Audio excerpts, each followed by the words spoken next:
World cup matches के दौरान Iran का पुराना परचम लहराने पर आयत पाबंदी बरकरार रखी गई है। फीफा ने वर्ल्ड कप के मकामात पर ईरान के इनकलाब से पहले वाला परचम लहराने से रोक दिया था।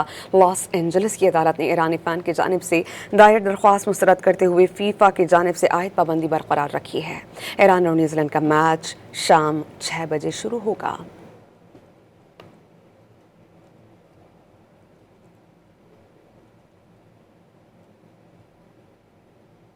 वर्ल्ड कप मैचेस के दौरान ईरान का पुराना परचम लहराने पर आयत पाबंदी बरकरार रखी गई है। फीफा ने वर्ल्ड कप के मकामात पर ईरान के इनकलाब से पहले वाला परचम लहराने से रोक दिया था।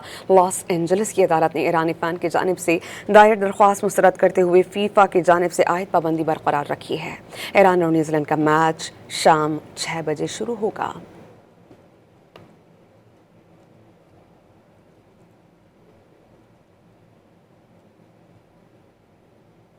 वर्ल्ड कप मैचेस के दौरान ईरान का पुराना परचम लहराने पर आयत पाबंदी बरकरार रखी गई है।